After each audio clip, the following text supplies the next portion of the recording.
အမိပေးတဲ့တရားတစ်ပုဒ်ကိုဟောကြားနာကြားမှာဖြစ်ပါတယ်မိကောင်းဖခင်ကျေးဇူးရှင်တဲ့ဗာတရားပါလေဒသမာတိဥရေကတဝဘောတိတိဝုဒ္ဓိကာရဏံအာယုဒီကံဝောတတတံမာတုပါဒံနမမဟသမတအကျင်မိခင်မြတ်တိကဒသမာတိဆေလှတိုင်တိုင်ဥရေကတဝရင်၌လွယ်တာသည်ကိုပြု၍ဘောတိတိလုံကျွေးမွေမျိုးဆောက်ရှောက်တော်မူကြပါပေကုန်၏ဝတ္တတတာယူကိုအမိဟာအနှစ်တရာအသက်ရှိနေခဲ့မယ်အဖေဟာအနှစ်တရာအသက်ရှိနေခဲ့မယ်ဆိုလို့ရှိရင်ဩဒီကာရဏအသက်တရာကာလပတ်လုံးသာသမီတို့ရဲ့ကြီးပွားတိုးတက်အောင်မြင်ကြောင်းကိုသာလည်းရင်ကတ်တော်ပြု၍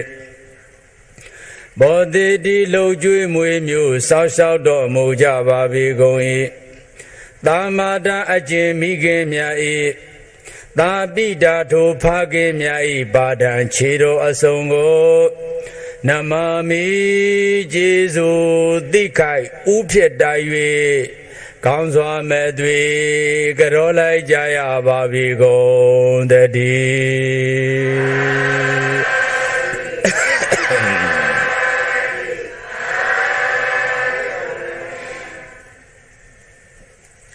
ဘဟုကာရဘိကဝေမာတာပိတရောဗုဒ္ဓနံအာဘာဒကဘောဓကဣမတလောကတဓတ္တတရောဘေကဝေจิตတတိจิตမိတို့လောကသမိဟောဒီလောကကြီးတဲ့၌ဘဟုကရာကျေးဇူးအများဆုံးသောပုဂ္ဂိုလ်ဆိုရာမာတာပိတုနာမိခင်ဖခင်ကျေးဇူးရှင်နှစ်ပါးတို့ပါတိအာဘာဒကဖဝါလည်းနှလုံးပခုံးလည်းနဲ့တဲ့လူဖြစ်အောင်ကျွေးမွေးပြုစုဆောက်ရှောက်ခဲ့ရသူတို့ပါတိဘောဓကနိုးချိုတိုက်ပြုမွေးမြူခဲ့ရပါသူတိဣမတလောကသာဤလောကကြီးကိုဓတ္တတရောအကောင်းဆုံးညွန်ပြဆုံးမတတ်သောပုဂ္ဂိုလ်ဆိုတာဟာလည်းပဲမာတာပိတရောမိခင်ဖခင်ကျေးဇူးရှင်နှစ်ပါးပင်တည်းလေလို့ဒေသေတုကောင်းစွာမဲ့တွေဟောကြားတော်မူအပ်ပါပေတည်း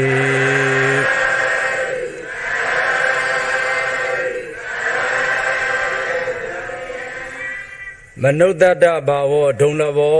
လို့ဟောတော်မူတာကိုဦးဇင်းတို့ပရိသတ်ကြီးအားလုံးကြားဘူးမှာပါမနုဿတ္တဘာဝဒုံလဘကြားဘူးတယ်မို့လားလူအဖြစ်ရခဲ့တယ်တဲ့လူအဖြစ်ပါတယ်လေအဲ့ဒီလူအဖြစ်လူဘဝဟာအမတန်ရခဲ့တယ်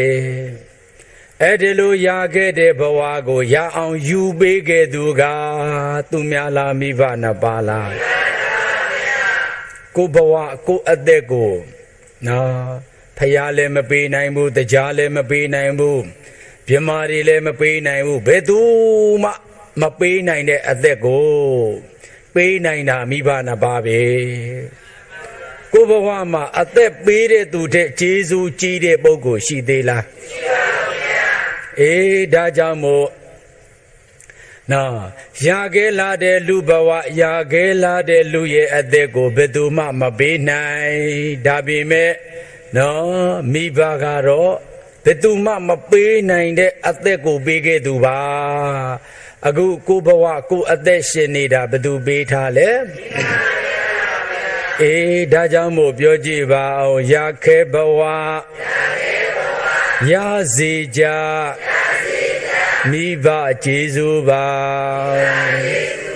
ရခဲဘဝရစေကြမိဘကျေးဇူးပါအသက်မွေးပေးဖူးထိုကျေးဇူးအထူးသာလွန်စွာတငယ်ချင်းတွေကကိုအသက်ကိုပေးနိုင်သလားပေးနိုင်ပါဘူးဗျာဦးဇင်းတို့ဘုန်းကြီးတွေကပေးသလားပေးပါဘူးဗျာ ပြမာရီတကြားရီတကိုးရှင်တွေကကိုပေးနိုင်သလားအေးဘယ်သူမှမပေးနိုင်တဲ့ကိုဘဝကိုအသက်ကိုပေးထားတာသူများလားမိဘနာပါလားဒါကြောင့်အသက်မွေးပေးဖို့တဲ့ကျေးဇူးတစ်ခုတည်းကိုပဲစမကြည်နိုင်ဘူးတဲ့ကြည်နိုင်ပါမလားကျေးဇူးကြည်ပါတယ်ဒါကြောင့်သူတော်ကောင်းတို့ကိုယ့်ရဲ့ဘဝကိုအစကနေပြီးတော့ပြန်ကြည့်မယ်ဆိုလို့ရှိရင်အခုလိုကျေးဇူးကြည်တဲ့မိခင်ဘာခင်ကျေးဇူးနှစ်ပါးရှင်နှစ်ပါးကိုကျွံလော်ပြီးတော့အခြားပုဂ္ဂိုလ်တွေပေါ်မှာချစ်ခင်မှုတွေကျင်နာမှုတွေမျက်နှာမှုတွေများစွာပြနေတာကိုကြည့်ရဲ့သူတော်ကောင်းတို့ငယ်ချစ်ဦးကိုမေးဖူးပြီငယ်ချစ်ဦးကိုမေးခဲ့ဖူးပြီနော်သူတော်ကောင်းတို့သိထားတာကငယ်ချစ်ဦးဆိုတာဟောတခါကြီးကပြောတယ်လေရှင်မမင်းကငါရဲ့အသက်တမျှချစ်ရသူငါဘဝမှာအဦးဆုံးချစ်ခဲ့ရတဲ့ငယ်ချစ်ဦးဟာမင်းပါကွာလို့ပြောတော့တက္ကမကြီးတွေကယုံတယ်နော်တက္ကမကြီးကလည်းပြောတယ်ယောက်ျားရှင်ဟာလေကျုပ်ဘဝမှာအဦးဆုံးချစ်ရသူမို့ရှင်ဟာလေကျုပ်ရဲ့ငယ်ချစ်ဦးပါတော့လို့ပြောရင်တက္ကကြီးကပြုံးနေမှာမယ်မယုံဘူးလား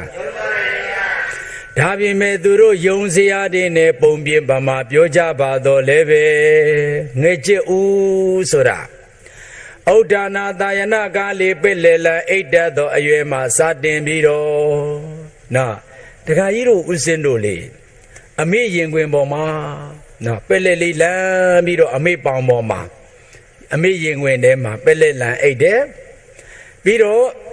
ပါဇက်ကသားမြတ်ကိုစို့တယ်နှုတ်ချူစို့တယ်လက်တစ်ဖက်ကလည်းတစ်ဖက်ကသားမြတ်ကိုစော့ကစားသေးတယ်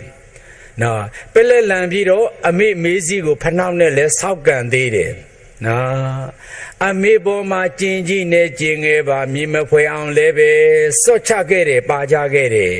အမေစိတ်ဆိုးလားဆိုးပါဗျာအဲ့ဒါလို့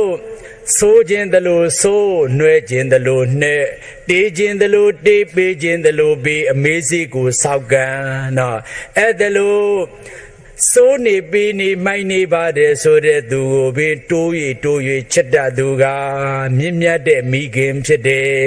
ချစ်တတ်သူကမြင့်မြတ်တဲ့အမေစိတ်ဆိုးလားဆိုးပါဗျာတခါကြီးရဲ့ဘဝမှာလေတိတ္တဆအရွယ်ကနေပြီးတော့အရင်ဆုံးတွေးခဲ့ကြုံခဲ့ချစ်ခင်ကျင်နာခဲ့သူဟာကိုအမေဖေပဲအရင်ဆုံးအဦးဆုံးချစ်ခဲ့ရသူဟာမိဘနှစ်ပါးဘဝမှာအဦးဆုံးချစ်ခဲ့သူကမိဘနှစ်ပါးကလည်းပဲတန်ဒီသားဘဝမှာတည်းကမမြင်ရသေးရင်မသွေးကိုချစ်ခဲ့တယ်ဗိုက်ထဲမှာဖြူဖြူလားမဲမဲလားအထီးမှန်းမှန်းတော့မသိဘူးတန်ဒီလေးရပြီဆိုကြတဲ့ကတုံးနေအောင်ချစ်ကြတာမိဘတွေရဲ့အဦးဆုံးချစ်ခံရသူကလည်းကိုအရင်ဆုံးချစ်ခဲ့ရသူအဦးဆုံးချစ်ခဲ့ရသူလေမိဘနှစ်ပါးဒါဖြင့်တက္ကကြီးတို့တက္ကမကြီးတို့မှန်ရာကိုပြောကြမယ်ဆိုလို့ရှိရဲ့နော်ကိုဘဝရဲ့အဦးဆုံးချစ်ခဲ့ရတဲ့ငယ်ချစ်ဦးဆိုတာမိဘနှစ်ပါးပါလွယ်ပါမလားလွယ်ပါဗျာမဟုတ်ဘူးလို့ညင်းမလားညင်းပါဗျာအဲ့ဒါလို့ဆိုရင်ပြိဿကြီးပြောကြည့်ပါရင်ခွင်ပြောမျိုးငယ်ချစ်ဦးဆိုဖူးခဲ့တာမိဘပါမိမိကိုသိချစ်တယ်သားဘသူ့ကိုချစ်လဲမိမိကိုချစ်တာပေါ့ဘလောက်ချစ်လဲဟောတလောက်ချစ်တယ်ဆိုရင်အမလီရှုကနေနဲ့နမ်းလိုက်တာကိုအရင်ဆုံးချစ်ရေးဆိုခဲ့သူကအမေနဲ့အခုအိမ်မှာရှိတဲ့တက္ကမကြီးကငယ်ချက်လားကြီးချက်လား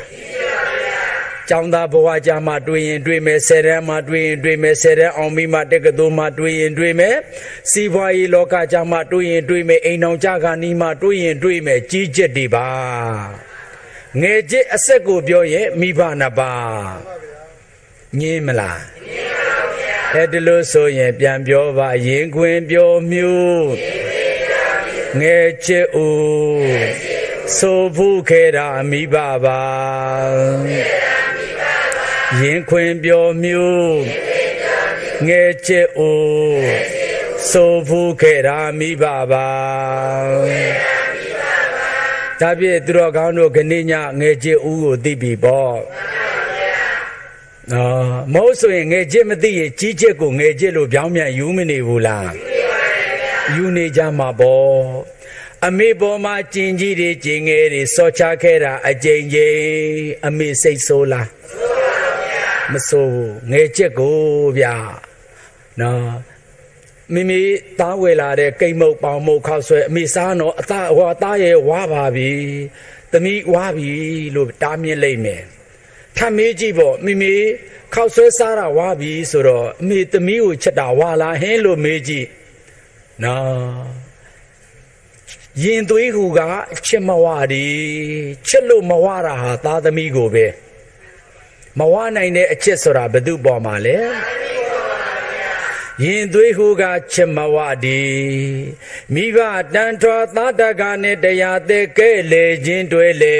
ရောက်ရဲမထင်ဆုံးမဲ့ခြင်းလေရဲ့မဝဟုတ်အဲ့ဒါသူများလားငယ်ချစ်ပဲလား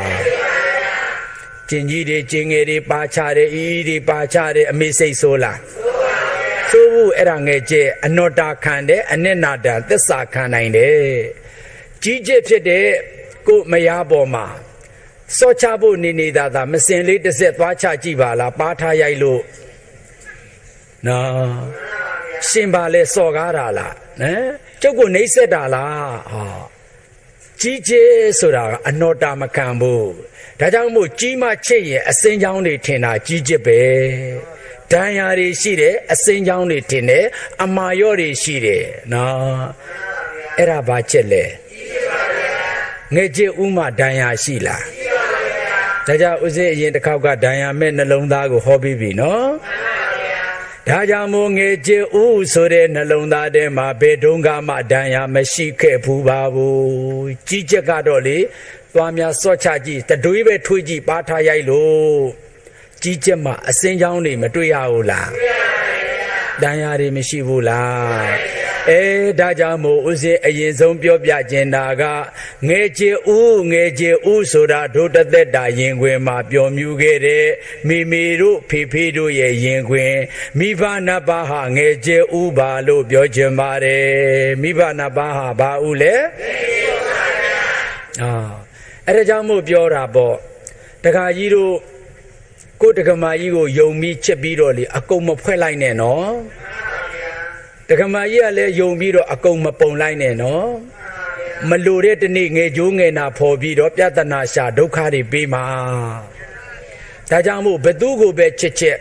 မိဘလောက်မချစ်လိုက်နဲ့မိဘကိုချစ်တယ်လို့မချစ်ရဘူးနော်မိဘကိုငယ်ကျိုးငယ်နာပုံအောပြီးတော့အကုန်ပြောအကုန်ချက်ဘယ်တော့မှဒုက္ခမပေးဘူးဒါကြောင့်မို့မိဘရဲ့အချစ်မှစိတ်ချရမယ်နော်ဘယ်သူတွေကိုဘယ်လိုပဲချစ်ချစ်မိဘလိုမချစ်ပါနဲ့ဘသူလိုမချစ်ပါနဲ့ဘယ်သူတွေကကိုယ်ကိုဘယ်လိုချစ်တယ်ဘယ်လောက်ချစ်တယ်အသေးလိုချစ်တယ်အသေးလိုချစ်တယ်အသေးပါအောင်ချစ်တယ်လို့ပြောမိဘလောက်မချစ်ဘူးဆိုတာယောဘသူလောက်မချစ်ဘူးလေဒါဖြင့်စိတ်ချရတဲ့အချစ်ဆိုတာမိမိရဲ့ရင်ထဲမှာဖြစ်မနေဘူးလားမိမိတို့ဖေဖေတို့ရဲ့ရင်ထဲမှာဖြစ်တာစိတ်ချရတဲ့အချစ်မျိုးပါယုံလဲချက်ပုံလဲချက်ပါနော်ငယ်ချက်ကိုဗျာဘာချက်ကိုလဲပရိသတ်ကြီးပြောကြည့်ပါရင်မသွေးတဲ့ပေးဆက်မြတ်တာသစ္စာထတ်တို့မျက်နှိုးဂုံကြီးယုံကြည်တိုင်းဖွဲ့အနိုင်မဲ့မြတ်တာမိဘရဲ့ရင်ထဲမှာနော်ဒါဟာအနိုင်မဲ့တဲ့မေတ္တာတရားပုံချစ်ရမယ့်မေတ္တာတရားယုံချစ်ရမယ့်မေတ္တာတရားဟာမိဘနှစ်ပါးမှာပဲရှိတယ်နော်ကောင်လေးတွေကဘာမှမသိကောင်မလေးတွေကဘာမှမသိငါကောင်လေးကငါ့ကိုအသေးပအောင်ချစ်တယ်တဲ့ဆိုပြီးသွားမယုံလိုက်နဲ့အမေလောက်မချစ်ဘူးဆိုတာယုံနော်ငါကောင်မလေးကငါ့ကိုသိချစ်တယ်လို့နော်ယုံမနေနဲ့အမေလောက်မချစ်ဘူးဆိုတာကိုယုံနော်အဲ့ဒါကြောင့်မို့လို့သူတော်ကောင်အပေါင်းတို့တဲ့နော်ခုတို့ ဥစဉ်ဘာဖြစ်လို့ဒီစကားတွေကိုပြောရတယ်လဲဒီတရားမျိုးကိုရွေဟောနေတယ်လဲဆိုရင်ဥစဉ်တွေးရမြင်ရတဲ့မိသားစုရဲ့ဘဝကိုကြည့်ရင်တချို့သားသမီးတွေကမိဘကိုမစာနာဘူးညီကိုမောင်နှမချင်းစာနာစိတ်မရှိဘူးနော်စေတနာအရေးမဟနိုင်ပဲနဲ့မိသားစုတွေထဲမှာငါတေးမှာစိတ်ဓာတ်တွေနဲ့နေကြတာဒီအိုနေခွင်နဲ့နော်ဦးနေပဲ့ထောင်နဲ့ကိုထင်ရကိုဆိုင်နေကြတယ်တအိမ်ထဲမှာတူနေအတူတူနေကြပေမဲ့လို့နော်မိဘကိုမျက်နှာချေရကောင်းတံမိုးထားရကောင်းမိသားစုစိတ်ဓာတ်မတွေ့ရဘူးလေနော်အဲ့တော့ဘလို့ဖြစ်နေလဲဆိုလို့ရှိရင်ဟောစီတဝက်ထည့်ထားတဲ့ပလိန်တွေကိုရေတဝက်ထည့်ကြည့်လိုက်သူအကန့်နဲ့သူကွဲပြားမနေဘူးလားအဲ့ဒါပဲလေတခါကြီးတို့အိမ်တွေကိုကြည့်ညီကိုမောင်နှမကိုကြည့်မလားမိသားစုကိုကြည့်မလားသားအဖသားအမေကိုကြည့်မလားနော်တယောက်ကိုတယောက်ဂယုမဆိုင်မလေးမခတ်တန်ဖိုးထားရကောင်းမှမသိဘူးစိတ်ဓာတ်တွေကွဲပြားနေတာလေဒါမိသားစုတရားကိုမနာရလို့နော်အခုလိုမိသားစုတရားကိုနာကြားရပြီးတဲ့အခါမှာပဲလို့ဖြစ်သွားမယ်ခီရောဒကီဘူတံဝိယနိုးနဲ့ရေပမာပလင်းလေးကိုနိုးတဝက်ထက်ပြီးတော့ရေတဝက်လောင်းထည့်လိုက်အဲ့ဒီထဲမှာနိုးရဲ့ရေရဲ့ခွဲလို့ရသေးလားပေါင်းစည်းခြင်းမရှိဘူးလားအဲ့ဒါလိုမိသားစုတို့ရဲ့ချစ်ခင်ကျင်နာမှုတရားတွေပေါင်းစည်းစေလို့တဲ့မိသားစုစိတ်ဓာတ်တွေပေါင်းစည်းစေလို့တဲ့အတွက်ကြောင့်ယခုလိုမိသားစုတရားကိုမဟောတဲ့ဘူးလား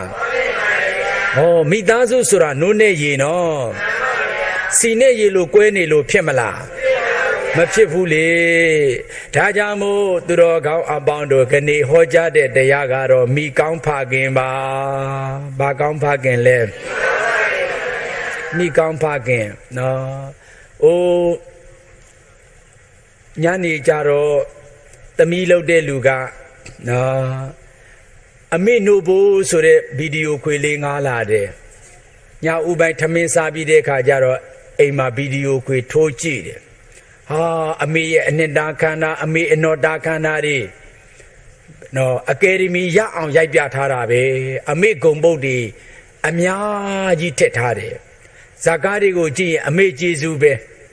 အဖေကျေးဇူးမတွေ့ရသလောက်ပဲဦးဇင်းတို့ဘုန်းကြီးတွေဟောရင်လည်းအမေကျေးဇူးပဲအဖေမပါဘူးနော်အဲ့ဒီတော့အိမ်တအိမ်မှာအဖေဆိုတာလကားလူကြီးကိုဖြစ်နေရောအရေးမပါအရာမရောက်တယ်လို့နော်ကလေးတွေကလည်းပဲတန်ဖိုးမရှိအမေအမေမအမေအဖေကိုချစ်ရကောင်းမှမသိဘူးလေနော်အဲ့ဒီတော့သူတို့အမေနို့ဖို့ကြည့်တော့အဖေကတအောက်တော့ကြည်သေးတယ်နောက်တော့တစ်ဖက်သားကြီးဖြစ်နေတော့အဖေမခံစားနိုင်ဘူးအဲ့ဒါနဲ့အဖေကထသွားတယ်အိယာတဲ့ဝင်အိတ်နေတယ်တက္ကမကြီးမေးငေါ့တယ်ကြည်ဥပုတ်တယ်ဗောနော်အမေကိုဥပုတ်နေတယ်ဗောအဖေကအဲ့ဒါနဲ့မနေ့စောစောမနေ့ထမင်းဝိုင်းမှာလဲစုံရောအဖေဘာဖြစ်လို့လဲညာသမီးကမေးတယ်အဖေဘာဖြစ်လို့လဲဇကာဘာလို့ဆုံးအောင်မကြည့်တာလဲဟာနော်အေးဒီမှာငါသားသမီးတို့အဖေပြောမယ်နော်ရုပ်ရှင်ဇကာတွေကလည်းအကယ်ဒမီရဖို့အမေကြီးပဲရိုက်ချသွားတယ်ဘုန်းကြီးတွေကဟောလိုက်ရင်လည်းအမေပဲနော်အဲ့တော့ငါတို့အဖေကအသက်နဲ့အသွေးနဲ့ချွေးနဲ့ရေးပြီးတော့ဒီမိသားစုကိုတိဆောက်ထားတာဖခင်ပဲဘယ်နေရာမှာမှငါတို့မှနေရာမရှိဘူးလေဒါကြောင့်မို့ငါတို့ကအပေခံဘဝနဲ့နေရတာမို့ဒီဇာကားမျိုးကိုလည်းငါတို့ဒိတ်ပင်မဲ့တာမို့မကြည့်ချင်ဘူးတကယ်ဆိုရင်မြတ်တာချင်းရှိရမယ်အမေမှာကျေးဇူးရှိတယ်အဖေမှာရောကျေးဇူးမရှိဘူးလားရှိပါရဲ့ဒါကြောင့်မို့ခနေ့ဥစဉ်ကအဖေကိုကျေးဇူးစကျင်လို့အမေကျေးဇူးဟောခဲ့ပြီးပြီနော်တန်ရမဲ့နှလုံးသားမှာဟောခဲ့ပြီးပြီမြင်ရင်မကြခင်သိစေခြင်းမှာလည်းဟောခဲ့ပြီးပြီနော်တိတာရေးစင်မှာလည်းဟောခဲ့ပြီးပြီရွှေမြင့်မှုပြိုလီမဆိုတဲ့တရားကိုလည်းဟောခဲ့ဘူးပြီနော်အဲ့တော့တခုအဖေအကြောင်းလေးကိုတစ်ခါဟောကြည့်မယ်နော်အဲ့ဒီတော့ဒီမှာငါသားတဲ့နော်မင်းတို့အမေသာကောင်းခဲ့မယ်ဆိုရင်သားသမီးတွေကငါ့ကိုဖျားတဆူကူတစ်လုံးလိုချက်လိုက်မယ်ဟာနော်မင်းတို့အမေကလေအမေကျေးဇူးကိုပဲနော်တကယ်ကြတော့ကလေးတွေဆိုတာအမေနဲ့လက်ပေါ်တတိနေရတာလေမိုးလင်းလာရင်အဖေကထမင်းချမ်းစားအလုပ်ထဲသွားမိုးချုံမှပြန် သားသမီးတွေနဲ့လက်ပေါ်တတိမနေရဘူးနေရတာအမေအဲ့တော့အမေလှုပ်တဲ့လူကအဖေဂုံပုတ်တွေကိုပြောပေးရမယ်နော်ဘယ်လိုပြောရမလဲဒီမှာငါသားတို့သမီးတို့နော်အခုသားတို့သူတို့မပူမပင်စားနေရတဲ့အခုထမင်းလှုပ်တွေဟာသားတို့သမီးတို့အဖေရဲ့ချွေးဆက်တွေပါနော်ဘသူချွေးဆက်တွေလဲအခုစားနေရတဲ့ထမင်းတွေဟာနေတိုင်းစားနေရတာဘသူချွေးဆက်တွေလဲဩဖေရဲ့ချွေးဆက်တွေသားတို့ဟောဒီအိမ်ကြီးပေါ်မှာမိုးလုံလုံလေလုံလုံနဲ့ဒီတိုက်ဒီအိမ်ကြီးပေါ်မှာနေနိုင်တာသားတို့သမီးတို့အဖေရဲ့ချွေးဆက်တွေဘသူချွေးဆက်တွေလဲအမေလှုပ်တဲ့လူကအဟောဝတ္တပြောပြဖို့ရန်မသက်ဘူးလားသက်တာပေါ့နော်ဒါနေရတာလေသားတို့သမီးတို့အဖေရဲ့ကျေးဇူးတရားတွေပဲအခုသားတို့သမီးတို့ပညာသင်နေရတယ်ဒီပညာသင်စရိတ်တွေအားလုံးကအဖေရှာခဲ့တယ်ဒါကြောင့်သားတို့အဖေရဲ့ကျေးဇူးသမီးတို့အဖေရဲ့ကျေးဇူးကြောင့်ဒီလိုပညာတွေသင်ကြားရတာလူအောင်မကြဘဲနဲ့နေနိုင်တာသားရဲ့အဖေတို့ရဲ့သမီးတို့အဖေရဲ့ကျေးဇူးချွေးစစ်တွေကြောင့်လို့နော်အမေမှာနို့ဘိုးရှိတယ်လို့အဖေမှာချွေးဘိုးရှိတယ်လို့အမေလှုပ်တဲ့လူကကောင်းမော်စွာပြောပြခဲ့မယ်ဆိုရင်အဲ့ဒီသားသမီးတွေကအဖေကျေးဇူးကိုသိ၍အဖေကိုကောအမေကိုချစ်တယ်လို့အဖေကိုကောမခင်ပါလားခင်ပါလားအမေမိကောင်းဖခင်ဆိုတာအမိမကောင်းလို့ပြောတာမဟုတ်ဘူးနော်အမေကကောင်းမော်စွာပြောပြခဲ့မယ်ဆိုရင်အဲ့ဒီသားသမီးတွေကအဖေကိုခင်တယ်အဖေကိုဒါကြောင့်မိကောင်းလို့ဖခင်မိကောင်းမှအမေကအဖေရဲ့ကျေးဇူးနဲ့ချွေးစစ်ရဲ့အကြောင်းကိုကောင်းမော်စွာပြောပြခဲ့မယ်ဆိုရင်ဒီသားသမီးတွေကအဖေကိုမခင်ပါလားခင်ပါလားကဲဒါကြောင့်မို့ပြောကြည့်ပါမိကောင်းဖခင်ကျေးဇူးရှင်သိမြင်စေဖို့ပါမပူမပင်စားနေသည်ဖခင်ကြတဲ့ချွေးဆက်ပါမပူမပင်မဲနဲ့စားနေရတာဝတ်နေရတာနေရတာသုံးဆွဲနေရတာပညာသင်ကြားနေရတာဟောဒီမှာနေရာမှာချိတ်ထားတဲ့ဘွဲ့တပ်ပုံတွေဟာအဖေချွေးရဲ့သမတ်ပုံတင်ထားတဲ့သင်္ကေတမစိုးနိုင်ဘူးလားဒါကြောင့်မပူမပင်စားရတယ်နေရတယ်သင်ကြားနေရတာဟာအဖေချွေးစစ်တွေဘသူချွေးစစ်တွေလဲဒါကြောင့်ပြန်ပြောကြည့်အောင်ပါမပူမပင်စားနေသည်ဖခင်ကြတဲ့ချွေးဆက်ပါမပူမပင်စားနေသည်စားနေသည်စားရည်နေရည်သင်ကြားရည်သဘောပါလားပြန်ပြောပါမပူမပင်စားနေသည်ဖခင်ကြတဲ့ချွေးဆက်ပါမိကောင်းဖခင်ကျေးဇူးရှင်သိမြင်နိုင်ဖို့ပါမိကောင်းဖခင်ကျေးဇူးရှင်သိမြင်နိုင်ဖို့ပါအမေမှာနို့ဘိုးရှိတယ်အဖေမှာလည်းချွေးဘိုးရှိတယ်နော်အမေတို့ကိုတက္ကကြီးတို့တက္ကမကြီးတို့ဦးဇင်းတို့နော်တနေ့ခွဲလောက်တော့စိုးကြတာပဲနော်အများဆုံး2နှစ်မကျော်ပါဘူးဒါလောက်စိုးခဲ့တယ်နော်အဲ့ဒီအမေနို့ဘိုးတနေ့ခွဲစိုးခဲ့တာစမကုံဘူးလို့ဗီဒီယိုခွေတွေဇာတ်ကားတွေဘုန်းကြီးတွေပြောလိုက်တာရေးလိုက်တဲ့စာတွေနော်တနေ့ခွဲတော့စမကုံဘူးနော်အဖေချွေးဘိုးကိုကြည်လိုက်ကြစမ်းပါဟာဟိုးပဋိသန္ဓေသားလေးတွေကနေပြီးတော့ချစ်ကြိုးတွေကနေရိတ်ခါပိုးနေတာအဖေချွေးမဟုတ်ဘူးလို့ညင်းနိုင်သလားညင်းနိုင်ပါဘူးဗျာနော်ကိုလူလောကတဲ့ကိုရောက်လာလို့အရင်ဆုံးထွေးပွေးလိုက်တဲ့အနီးလေးဟာအဖေရဲ့ချွေးဆက်ပါမဟုတ်ဘူးလားဟုတ်ပါဗျာနော်အဲ့ဒီလိုပဋိသန္ဓေဘဝကနေပြီးတော့တစ်သက်လုံးနှစ်ပေါင်းအစိတ်30အဖေအိမ်မိအိမ်မှာနေပြီးစားခဲ့ကြတာဝတ်ခဲ့ကြတာသင်ခဲ့ကြတာနှစ်ပေါင်း30ဆိုတာအနည်းဆုံးပဲအိမ်အောင်ခွဲရင်အောင်အမေပွေးလိုက်သေးတယ်ကျွဲတရှင်နွားတရှင်အိမ်တလုံးချမ်းတကွဲနိုင်တလောက်တော့ပေးကြတာကြီးပဲဒါပြအဖေချွေးဆက်ကတစ်သက်လုံးဆိုရင်လွဲပါမလားလွဲပါဘူးဗျာဩ အမေနိုးဖို့ဟာတနေ့တနေ့ခွဲတောင်မှစမကုန်ဘူးဆိုရင်တစ်သက်လုံးသုံးဆွဲခဲ့တဲ့အဖေရဲ့ချွေးဆက်တွေတစ်သက်လုံးတောက်သုံးခဲ့တဲ့အဖေရဲ့ချွေးဆက်တွေစက်ကုန်နိုင်စရာအကြောင်းရှိသေးလားဩဒါကြောင့်မို့အမေမှနိုးဖို့ရှိတယ်လို့အဖေမှလည်းချွေးဖို့ဆိုတာရှိမနေဘူးလားရှိပါဘူးအဲ့ဒီအကြောင်းတွေကိုလက်ပေါ်တတိနေရတဲ့အမေလို့တဲ့လူကကောင်းမော်စွာပြောခဲ့မယ်ဆိုရင်ဒီသားသမီးတွေကအဖေကိုထော်လော်ကလလုံးမယ်မထင်ပါဘူးနော်ချစ်ခင်ကျင်နာစိတ်တွေအိုးငါတို့အတွက်အဖေဟာလေမိုးရွာထဲမှာရှာရတယ်နေပူထဲမှာရှာရတယ်နင်းတော်ထဲမှာတိုးရတာပဲလို့အဖေရဲ့ချွေးဆက်တွေကိုသိမြင်လာမယ်ဆိုလို့ရှိရင်မြေကြီးကြအောင်ချစ်တယ်။ဘာကြအောင်ချစ်တယ်လဲ။အဲ့ဒီအကြောင်းကိုဘယ်သူကကောင်းမော်စွာပြောရမလဲ။ဒါမှမိသားစုနော်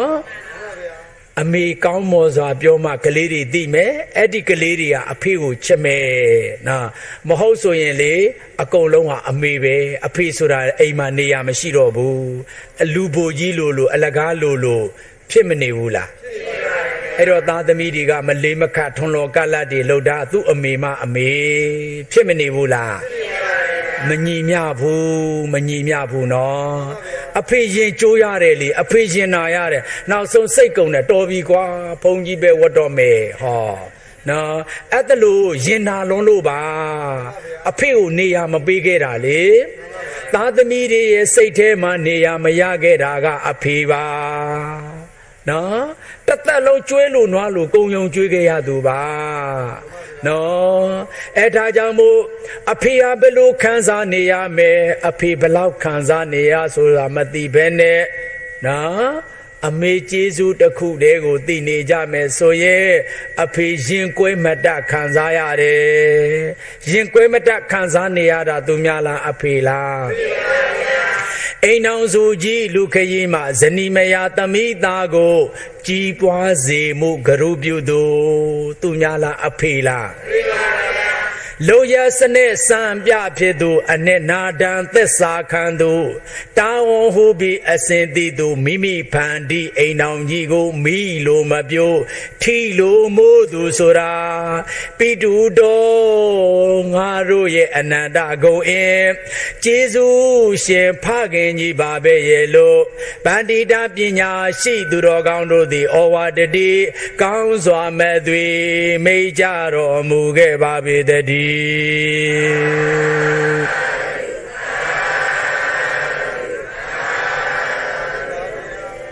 နော်ဒီလိုဆိုရင်တို့မိသားစုတွေ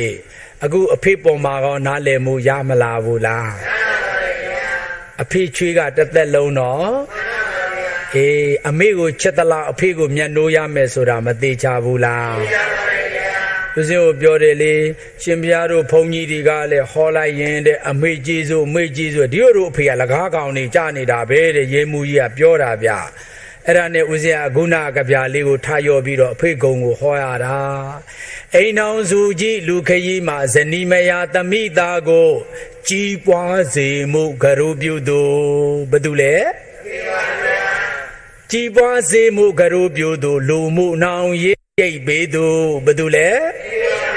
လိုရစနဲ့စံပြဖြစ်သူဘာတူလဲအနဲ့နာဒံသစ္စာခံသူဘာတူလဲမိမိဖန်တီးအိမ်တော်ကြီးကိုမီးလိုမပြိုထီလိုမို့သူဘာတူပါလဲ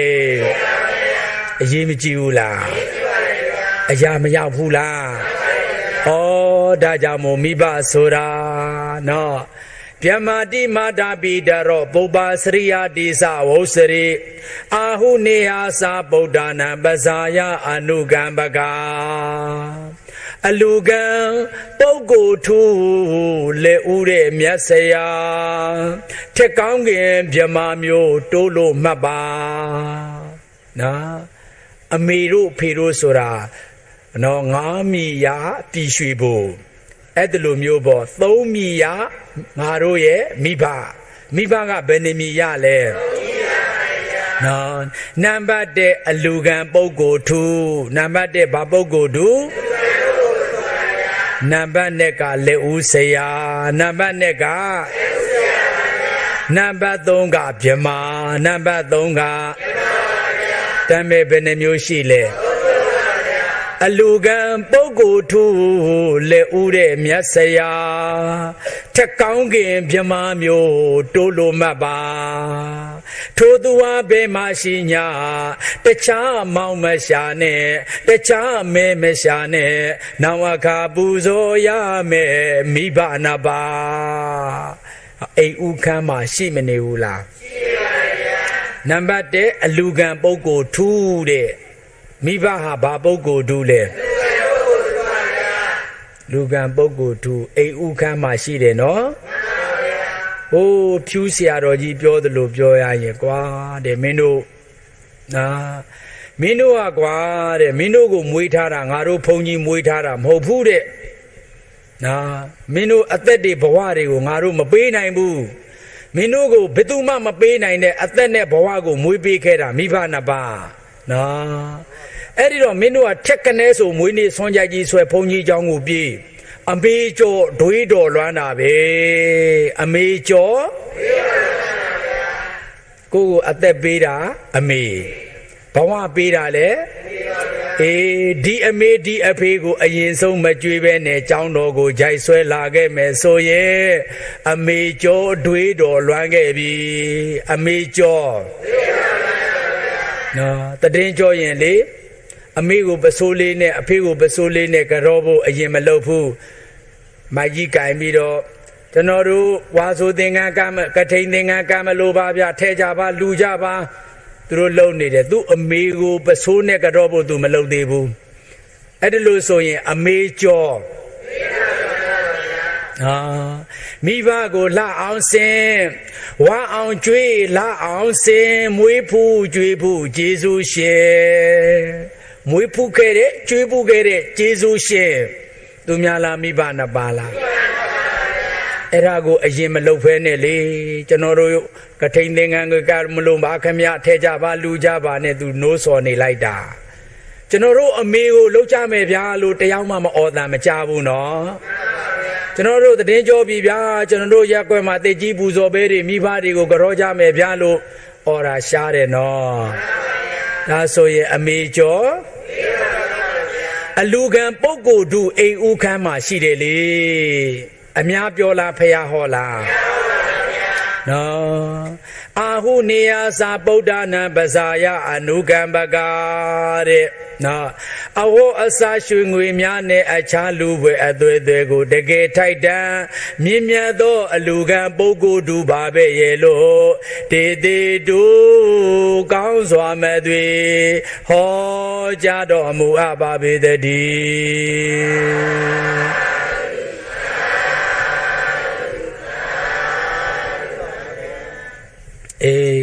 ဒါကြောင့်သူတော်ကောင်းတို့ကိုမိဘနှစ်ပါးဟာတာမန်ပုဂ္ဂိုလ်လားအလူကံပုဂ္ဂိုလ်ထူလားအရင်ဆုံးလူရမှာနော်နောက်တစ်ခါလက်ဦးဆရာတဲ့ဧဝခတာဧဝနိတိတ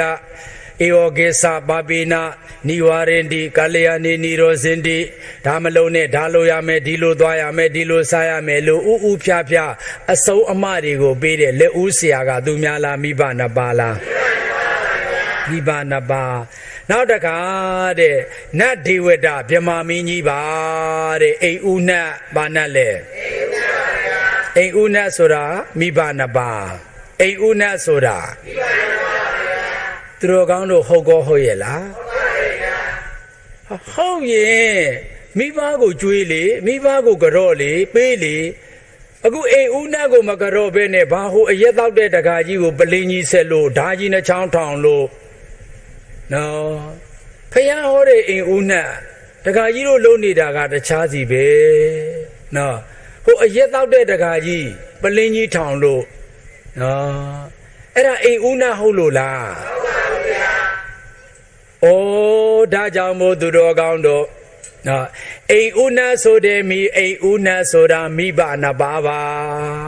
မိဘကိုကြော့ဟိုအရက်တောက်တဲ့လူကိုကြော့ဖို့လိုသလားမလိုပါဘူးဗျာဟိုဓာတိုင်းကားမဲ့လူကိုကြော့ဖို့လိုလားမလိုပါဘူးဗျာဟိုဘယ်ဥစားတဲ့လူတွေရောစုံနေတာပဲခမည်းတော်ဖျားစင်မှာ လွဲနေပြီအိမ်ဦးနတ်ပြောက်ပြီးတော့ဦးအိမ်နတ်တွေရောက်နေတာနော်အိမ်ဦးနတ်ကိုပြောင်းလို့အခုတွေ့ပြီလားအိမ်ဦးနတ်တွေ့ပါပြီဗျာတည်ကြောရင်အိမ်ဦးနတ်ကိုကြောဖြစ်အောင်ကြောနော်မှန်ပါဗျာနေ့တိုင်းလဲလှုပ်ကြွေးနော်မှန်ပါဗျာအေးအခုတော့ဦးအိမ်နတ်တွေကိုအရက်ပလင်းကြီးတွေထောင်းလို့ကိုတော်မတော့ဘူး तू ကတောက်နေတယ်အရက်တောက်တဲ့လူနဲ့မတောက်တဲ့လူဘယ်သူကအစစ်မြင့်လဲအေးကိုလောက်အစစ်တမ်းမရှိတဲ့လူကိုထက်တွဲနေလိုက်တာအဲ့ဒါကြောင့်မို့လို့သူတော်ကောင်းအပေါင်းတို့အလူကံပုဂ္ဂိုလ်ထူလေဦးတဲ့မြတ်ဆရာထက်ကောင်းခင်မြမမျိုးတိုးလို့မှတ်ပါထိုသူဟာဘယ်မှာရှိညာတခြားမောင်မရှာနဲ့နောက်အခါပူဇော်ရမယ်မိဘနာပါနောက်အခါပူဇော်ရမှာဘယ်သူပါလဲနော်ဒါကြောင့်သူတော်ကောင်းတို့မာတရီပိတရီစာပိအထောစေဓမ္မိပါတရီမာတရီပိတရီစာပိမြတ်စွာဘုရားကပြောတယ်လေနော်ငါမှာတဲ့အမေမရှိရင်တိတ်တထာဆိုတဲ့မင်းသားဖြစ်နိုင်မလားမဖြစ်နိုင်ပါဘူးဗျာဒါဖြင့်အမေကြောင့်တိတ်တထမင်းသားဖြစ်လာတယ်တိတ်တထမင်းသားရှိလို့လေဘုရားအလောင်းတော်ထွက်ပြီးတော့မြတ်စွာဘုရားပွက်လာခဲ့တယ်သူများကြောက်လားအမေကြောက်လားကျေးဇူးတရားနဲ့နိုင်စင်လိုက်မယ်တန်းစီလိုက်မယ်ဆိုရင်အမေဟာနံပါတ်1အမေဟာဘယ်လောက်လဲနံပါတ်1အဖေဟာနံပါတ်2အဖေဟာဟိုးငါဖျားကနံပါတ်3ငါဖျားကနံပါတ်4ကငါတပိသားတန်ဃာတွေကျေးဇူးတရားနဲ့တန်းစီတာလေဒါဖြင့်မိဘဟာနံပါတ်1မှာရှိမနေဘူးလားပြောတာပဲဥစဉ်မြို့သွားတဲ့ခါကျတော့အမေထမင်းချက်ထားအောင်အမေဟိုချင်းတောင်းတဲ့ကအဝတ်တွေလျှော်ထားလိုက်နော်အမေနော်မိဖို့တွေတိုက်ထားနော်လျှော်ပြီးရင်လေအမေဖနက်ဆရာဖနက်တွေကိုခါထားလိုက်နော်အိုးဖယားကတော့ထိတ်ဆုံးမှာထားတယ်ဒုကတော့အစေခံလုံနေတယ်မိဘတွေကိုကြေးကြုံတဲ့ဖွဲခိုင်းစေနေတာတွေမရှိဘူးလားရှိပါတယ်ဗျာအိုးနော်ဒါကြောင့်မို့သူတော်ကောင်းအပေါင်းတို့မာတရီပိတရီစာပိယောသမပတိပိစတိတတဂတောဝတံဗုဒ္ဓအထာဝတတသာဝကအမေဟာထိတ်ဆုံးမှရှိတယ်အစီကအစစ်မှထားလို့တော်ပါမလားနော်အခုခေတ်ကလေ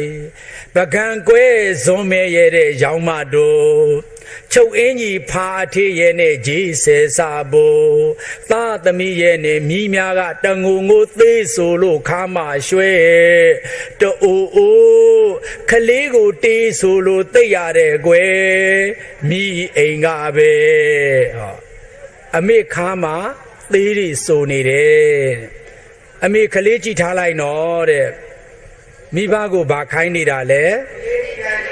ကလေးထိန်ခိုင်းနေတယ်အစေခံကြော်မာကြီးဖြစ်မနေဘူးလားဩဒါကြောင့်မို့လို့သူတော်ကောင်းအပေါင်းတို့မိဘဆိုတာထိတ်ဆုံးမှာမိဘကိုဘယ်မှာထားရမှာလဲနော်ဒါကြောင့်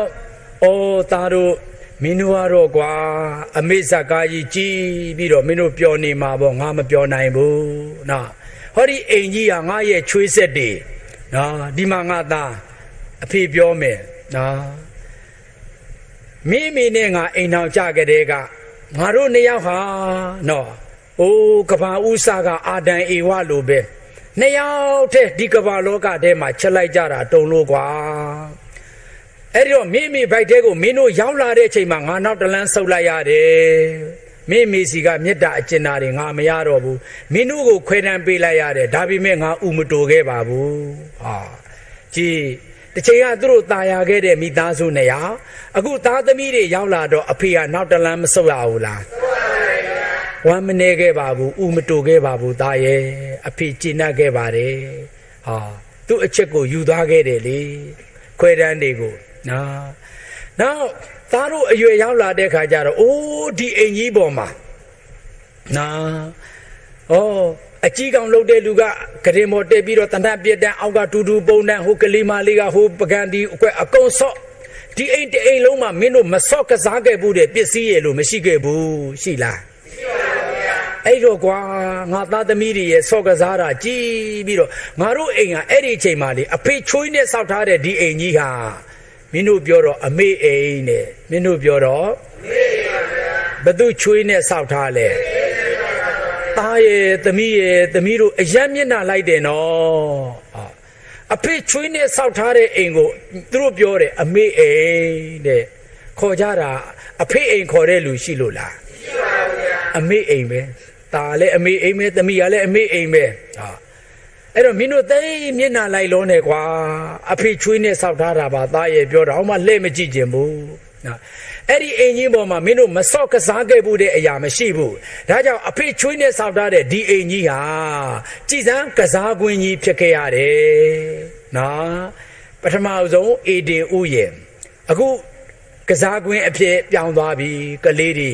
ကလေးအောင်မတူတူပုံလို့ကလေးပေါ်မှာဒုံတိုင်းတနတ်ပြစ်လို့ဂျွန်းထိုးလို့နော်ဥပုပ်ခွက်တွေနဲ့အိမ်လုံးမှာပြတ်ကျဲနေအောင်စော့ကစားတဲ့ကစားကွင်းကြီးနဲ့တူးမနေဘူးလားသူများလားအဖေအိမ်လားအဖေအိမ်ပါဗျာအိုးတော်သေးတာပေါ့အဖေအိမ်မှန်သေးမဟုတ်ဆိုရင်တစ်ဖက်ခုတ်ပြီးတော့အမေအိမ်အမေအိမ်အမေဦးမပုတ်ဟာဘူးနော်အော်အမေနဲ့အဖေကတကိုင်းနေမို့လားအခုကလေခက်စားနေတာကအမေကြီးပဲမို့အဖေကြီးချောင်ကတ်နေလို့ဦးစင်းကအဖေကိုပူဇော်နေတာသဘောပါရဲ့လားတချို့ကလေးတွေကအဖေတန်ဖို့မသိတော့လေအဖေကိုမိဘကျေးဇူးအထူးထူးကိုတူတူငေါငေါထော်လော်ကလမခမလေးရေသွမ်းသွေးတယ်မလေးမခလုပ်တယ်အဖေကိုနော်ဒါကြောင့်အခုအဖေဂုံဖို့အဖေကျေးဇူးတွေကိုမပြောရဘူးလားဒီလိုနေပဲသားရဲ့တဲ့နော်သားတို့လေအရွယ်ရောက်လာတော့အဖေကကြောင်းပို့ကြောင်းကျိုးနော်အမေကမြန်မာစာတွေသင်အဖေကညာကြလို့ရှိရင်အင်္ဂလိပ်စာတွေသင်အိုးစာတွေကျဲလိုက်ကြတာစူညံကျဲလို့သားတို့အဲ့ဒီအချိန်တုန်းကအဖေချွေးနဲ့စောက်ထားတဲ့ဟောဒီအိမ်ကြီးဟာလေအခုနကစားကွင်းအခုတော့လည်းပဲစာသင်ချောင်းအဖြစ်ပြောင်းသွားခဲ့ပြီ။ဘာကြောင်းလဲစာသင်ချောင်းလို့လည်းပါပါဗျာပြောင်းလဲနေပုံကိုသတိထားပါနော်ပြောင်းသွားပြီစာသင်ချောင်းနော်အဲ့ဒါနဲ့ပဲသားတို့သမီးတို့အရွယ်ရောက်လာတဲ့ချိန်တော့သမီးကအမေဝမ်းဆက်ဝတ်ခြင်းနဲ့ဟမ်ချင်းဝတ်ခြင်းနဲ့နော်ဘာအဝတ်ကိုလိုခြင်းနဲ့ဘာမိတ်ကပ်လိုခြင်းနဲ့ပူစာကြပြီသားကလည်းပဲသားဖေးစပိတ်စုပ်ကြီးမစည်းခြင်းဘူးသားဆိုင်ကယ်စည်းခြင်းနဲ့သားကားစည်းခြင်းနဲ့ဟောသားကပူစာသမီးကပူစာမပူစာကြဘူးလားအေးသူတို့ပူစာဓာတ်တွေကိုအဖေရဲ့လားစာလေးနဲ့ဖြည့်ပေးလို့နိုင်မလားလူကျင်တာမရတဲ့အခါကျတော့အဖေကအသုံးမကျဘူးနော်သူများအဖေတွေမိတွေများသားသမီးတွေကိုချက်လိုက်တာလူကျင်တာအကုန်ဝယ်ပေးငါတို့မိဖေကငါတို့ကိုမချစ်လို့မဝယ်ပေးတာပါအဲ့ဒီတော့သူများမိဘနဲ့နိုင်ရှင်ပြီးတော့ကိုမိဘကိုအသုံးမကျဘူးဆိုတဲ့အထင်သေးမရင်ကျေးတဲ့အကြည့်တွေနဲ့ကြည့်ခဲ့ကြတာကောမရှိဘူးလားနော်အဲ့တော့အဖေကအတန်တိတ်နဲ့ကြိတ်ကိုပြန်ပြီ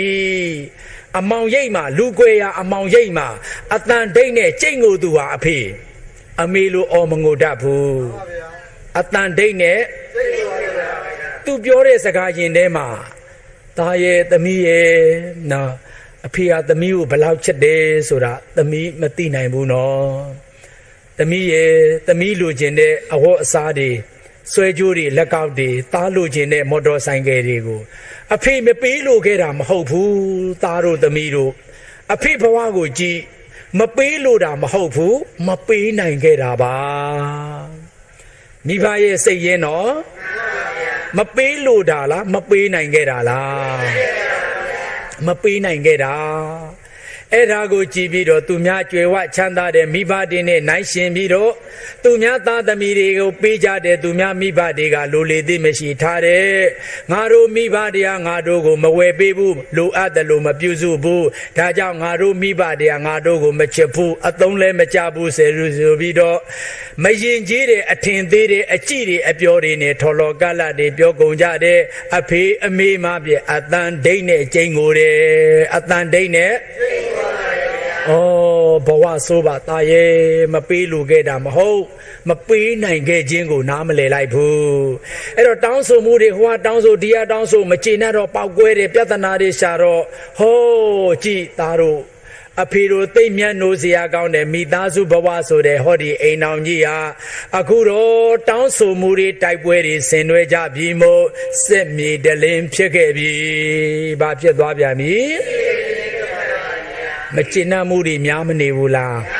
။သားကလည်းမကျင်နာဘူး။သမီးကလည်းမကျင်နာဘူး။သူတို့လိုချင်တာတွေမရတော့တိုက်ပွဲပဲ။ဒီလိုနဲ့ပဲအိုးမိုးချုပ်လို့သားတို့သမီးတို့အရွယ်ရောက်လာပြန်တော့လည်းပဲအမေတို့အဖေတို့ကနှင်မချပဲနဲ့ဟောအရှူရှူဆင်းကုန်ကြပြီလေနော်အမေလက်ကိုတွဲရမယ်အစားချစ်သူကောင်းမလေးရဲ့လက်ကိုပဲကမ်းပေးပြီးတော့တွဲသွားကြတာပဲနော်အမေမြည်ရုံးကမြည်ရည်တွေကိုဒုတက်တွေမတုံပေးနိုင်ခဲ့ဘူးချစ်သူရဲ့မြည်ဝန်းကမြည်ရည်ကိုသာတုံပေးခဲ့ဘူးတာပါအမေကလေငယ်ငယ်တုန်းကတို့ငိုနေရင်မြည်ရည်တွေမတုံဘူးလားနောက်ကျောကိုပေါ်ပြီးတော့မချော့ဘူးလားဩ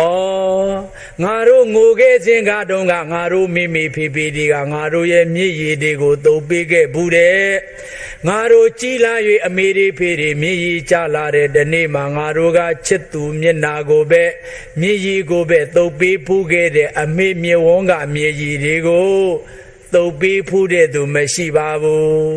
ရှားမနေဘူးလားအကျဉ်းသာတရားကင်းမဲ့တယ်နော်ဒါကြောင့်ဒီလောကအမြေကဘာအမေဟာအလားဆုံးဒီလောကကြီးမှာဘယ်သူအလားဆုံးလဲအမေမျက်နှာမှာကြောက်ပေါက်မာယာထနေပါစေတဲ့အမေပဲအလားတယ်ဘာဖြစ်လို့လှလဲဆိုရင်ရင်မှာတိတ်ထားတဲ့အကျဉ်းသာစိတ်တရားဟာရှိလို့ပဲပြီးနေနေတဲ့အကျဉ်းသာတရားဆိုတာအမေရင်ထဲမှာရှိတယ်ဘယ်သူရင်ထဲမှာလဲဒါကြောင့်မို့အကျဉ်းသာတရားတွေရင်မှာထားတော့ကြောင့်အမေဟာအလှဆုံးဖြစ်တယ်ဒီလောကအမြေကဘာအမေဟာအလှဆုံးမေတ္တာတော်အနန္တကအစမ်းကြရည်တနုံဘာကြရည်တနုံလဲနော်ဒါကြောင့်တာရဲ့အမေတို့ဖေတို့ကိုအခုလိုမြည်ရည်ကြအောင်နော်ကြားလာတဲ့မြည်ရည်တွေကိုငါတို့သုံးပေးခဲ့ရကောင်းမှမသိဘူးအမေကိုလက်ကမ်းခဲ့ဘူးတဲ့လက်မရှိခဲ့ဘူးချစ်သူကိုသာလက်ကမ်းခဲ့ဘူးတဲ့ငယ်ငယ်တုန်းကငါတို့လဲတုန်းကအမေကလက်ကမ်းလို့ထူခဲ့ဘူးတဲ့လက်ကလေးကိုဆွဲပြီးတော့မထူဘူးလားထူပါရဲ့လမ်းသွားတော့မသိမ့်ပေးဘူးလားအမေလက်ကိုကိုင်းပြီးတော့သင်ပေးခဲ့ဘူးတဲ့လဲနေရင်ဆွဲထူပေးတယ်ကြနေရင်သုတ်ပေးခဲ့တယ်ငတ်နေရင်ခေါ့ကျွေးခဲ့ဘူးတဲ့အမေရဲ့အကျဉ်းသာလဲဘာလဲလဲအခုတို့တွေကြီးပြင်းလာတဲ့အခါကျတော့အမေကိုလက်ကမ်းရမယ်အစားအမေကိုလက်တွဲရမယ်အစားချစ်သူကိုလက်ကမ်းမိခဲ့တယ်အမေလက်ကိုမေ့ပြီဘယ်သူလက်ကိုမေ့ပြီလဲနော်ဒါကြောင့်မို့သူတော်ကောင်းတို့ပြန်ပြောကြည့်ပါအောင်ရင်ခွင်ပြောမျိုးငယ်ချစ်ဦးဆိုဖို့ခဲ့တာမိဘပါကြီးကျယ်ကိုတွေးငယ်ချစ်မေစိမ့်၍ကား၍ပြောင်းခဲ့ပြီစိမ့်ကားခဲ့ပြီရစ်ဆက်ခဲ့ပြီကြည်ကွဲစရာတွေနဲ့စိမ့်ကားနိုင်ပြီပေါ့ရက်ဆက်နိုင်ပြီပေါ့နော်မနှင်ချပဲနဲ့ဆင်းကုန်ကြပြီလေသားရဲ့သမီးရဲ့အဲ့ဒီအခါမှာအဖေတို့မေတို့နေခဲ့ရတဲ့ဟောဒီအိမ်ကြီးဟာသားလည်းမလားသမီးလည်းမရှိဘူးမို့ကန္တာရာကြီးလိုပဲ6သွေးသွားရပါပြီ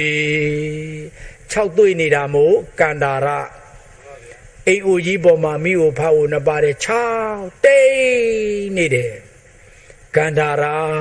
ပြောင်းမသွားဘူးလားနင်ချလို့လားမနင်ချပဲနဲ့လားအိုးအတောင်းဆုံးတော့ပြန်ကုန်ကြပြီပေါ့မိုးရမမှန်အားနဲ့ပြန်လွှားဖို့အသက်ပြင်အတောင်းဆုံးရင်ပြန်ဖို့ပြင်ကြပြီနော်ဝါမဆူလိုက်နဲ့အိမ်ပေါ်ကဆင်းလိုက်မယ်သူတို့နော်မိုးရမမှန်အားနဲ့ပြန်လွှားဖို့အသက်ပြင်မိမိအိမ်ရှောင်းခွာပြေဝေးရတော့နေ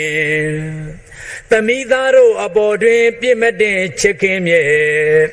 မိမိမြတ်တာရွှေလာမင်းကဝင်ပါလျက်ပဲတကားမပိတ်ဘူးအမြဲကြိုးဆိုနေပါတယ်သူ သူများလားအမေအိမ်လားဘသူချွေးနဲ့စောက်ထားလဲအဲ့ဒါကိုအမေအိမ်လို့ခေါ်ပြီးမဲ့အဖေချွေးမှန်းလဲသိပါနော်အော်သားတို့သမီးတို့အမေတို့အဖေတို့နေမချပဲနဲ့အစင်လာရသားတို့ဆင်ကုန်ပြီသမီးတို့ဆင်ကုန်ပြီမို့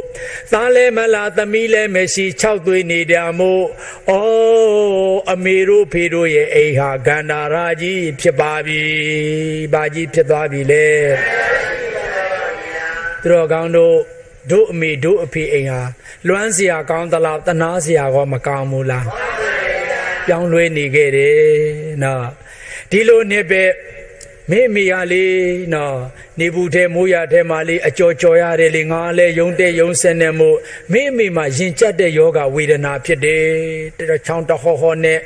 ညတကောင်တလွယ်မှာရင်ကျက်လို့မောလို့ဆိုရင်တယောက်ကိုတယောက်ပယုတ်စီလေးလူပေးရပြုစုရဆောက်ရှောက်ရတော့အိုးလူမမာကြီးတွေနေတော့လေပဲသားရဲ့အခုတော့သမီးတို့ခွဲခွာကြပြီမို့အသေးနာရပါတယ်လို့မပြောလို့တော့လဲပဲအခုတော့အမေတို့ဖေတို့သားတို့နေခဲ့တဲ့ဟောဒီအိမ်ကြီးဟာဆေးရုံကြီးနဲ့တူပါပြီလူမမာကြီးနှစ်ယောက်နေတယ်ဆိုတော့ဘာယုံကြီးလဲပြောင်းသွားပြီနော်အော်အမေတို့ဖေတို့ပေါ်မှာတို့တက်တွေစာနာတတ်ဖို့ပါနော်ဟိုတော့ကပျော်မြူးခဲ့တဲ့အိမ်လေနော်နေမချပဲနဲ့ဆင်းလာခဲ့ကြတယ်အမေရဲ့မေတ္တာအဖေရဲ့အကျဉ်းသားတရားတွေကိုလိုသလောက်ယူပြီးတော့နော်တို့တွေဟာပြက်ပြက်ခါခါထားရပြီးတော့ဆင်းလာတယ်အခုတော့စေးယုံကြီးဗမာဖြစ်ခဲ့ပြီဘာယုံကြီးနဲ့တူနော်အခုလူအိုနှစ်ယောက်နေတယ်ဆိုတော့လေလူအိုစော်တွေနှမ်းလို့ရှော့ပေးမဲ့လူမရှိဝတ်ပေးဖော်ပေးမဲ့လူမရှိတော့နှမ်းစောနေတော့လူအိုယုံကြီးနဲ့ကောမတူဘူးလားတကားကြီးတို့တက္ကမကြီးတို့ဦးစင်တို့အပေါ်မှာတို့အမေတို့အဖေတွေဟာထထိုင်းတိုင်းအတော်ကြီးတောင်မှလျော်အနီးပြူရကြည်ပြောလူပြိုအပြိုဖြစ်တဲ့အထိအဝတ်လျှော်ပြီးမိဘူးတိုက်ပေးခဲ့တယ်တို့အမေမှန်ပါဗျာအခုတငါတို့အမေအိယာထဲမှာလဲနေပြီမို့ငါတို့တွေအဝတ်တစ်ထည်ထမိန်တစ်ခုပစိုးတစ်ခုကိုပြန်လျှော်ဖို့ရင်တော်တဲ့သားသမီးပဲနော်တခါကြီးတို့အဆိုးဆုံးပဲတခါမှအမိထမိန်လျှော်ဖို့တဲ့သားရှားမယ်ထထိုင်းတိုင်းအတော်ကြီးတောင်မှလျော်အနီးပြူရကြည်ပြောလွန်ပြီး၍မေတ္တာမော်တဲ့ယူရအမောဖြစ်လာတတ်မှတော့မေတ္တာတအတိလျက်ပေမိခေအမြင့်ဖြေနေမပြလေးမပြနေတတ်စီအောင်လေးရက်တွေခပ်ပေးရတယ်ပါလေပူရင်အိုက်ရင်ရက်တောင်လေးခါပြီးတော့မပြုစုခဲ့ဘူးလားပြုစုခဲ့ပါတယ်ဗျာနော်တာရဲ့မျက်နှာလည်းမကောင်းဘူးမှန်စမ်းသားနေမကောင်းလို့လားလို့နဖူးလေးကိုစမ်းတယ်နော်အဖေနေကောင်းရဲ့လားလို့လက်ကလေးကိုကင်ပြီးနဖူးလေးကိုစမ်းဘူးတာတို့တွေမှာအကျဉ်းနာကင်းခဲ့ပြီရင်မာထားတဲ့အကျဉ်းနာတရားတွေပျောက်ကွယ်ခဲ့ပြီအမိမေတ္တာအကျဉ်းနာတရားတွေကိုလိုသလောက်ရသလောက်ယူခဲ့ပြီးခါမှာအခုအမေတို့ဖေတို့အိုတဲ့အခါမှာပြုစုမှုတွေယူရမှုတွေကျဉ်းနာမှုတွေစောင့်ရှောက်မှုတွေကိုကင်းကွာပြစ်ခါထားခဲ့ကြတယ်ဆိုတာအကျဉ်းနာတရားတွေမဲ့ခဲ့ပြီဘာတရားတွေမဲ့ကိုချင်းစာတရားကိုရှိသေးလားဦးစင်ကျောင်းကလေရောကြီးဆိုတဲ့ရဲဘော်လေးဟာသူ့လိုက်ခွေးတအုံကြီးနဲ့ပဲဥပညောဆိုရင်လည်းခွေးတစီစီနဲ့ခွေးကသူ့ကျွေးရင်အရန်ချက်တာကိုတခင်ကိုချက်တာခွေးတခင်ကိုချက်တာခွေးပါဗျာနော်တခင်အတန်ကိုကြားရင်ရောက်ရကအမိနဲ့ပြီးတော့ပြေးထွက်လာကြပြီတအုံကြီးပဲတခင်ကိုချက်တယ်သက်စာမဖောက်ဘူးအဲ့ဒါဘာလို့လဲခွေးတခါကြီးတို့အမေတန်းကိုမကြားကျင်တော့ဘူးအဖေကိုမမြင်ကျင်တော့ဘူးအမေအိမ်ကိုလည်းမသွားကျင်တော့ဘူးတစ်ချိန်တုန်းကအသက်ကိုပေးခဲ့သူဘဝကိုပေးခဲ့သူတစ်သက်လုံးကြွေးပတ်ခုံထားအောင်ပြုစုလုပ်ကြွေးခဲ့တဲ့မိဘတွေပေါ်မှာအကျဉ်းနာတရားတွေကင်းကွာကျေးဇူးကိုမမြင်မိဘကိုပယ်ရှားမိဘရင်ကိုပုံကန်သွားမယ်ဆိုရင်ခွေးတောင်မှကျေးဇူးမကမ်းတာတွေကိုလူဖြစ်တဲ့တချို့ကျေးဇူးကမ်းတယ်နော် ခွေးထဲမိုက်တာတွေမရှိဘူးလားအမေကိုမေတ္တာတရားတွေအဖေကိုအကျဉ်းနာတရားတွေဂရုစိုက်မှုတွေပြန်မပေးဘူးဆိုရင်လေခွေးကမှကျေးဇူးရှင်သခင်ကိုသိသေးတယ်တို့တွေတခက်စီမပြန်နိုင်ဘူးဆိုရင်လေမယားနာမှာယက်တိလုံပြီးတော့အမေစီမရောက်ဘူးဆိုရင်လေဘသူထက်မိုက်သွားမှာလဲ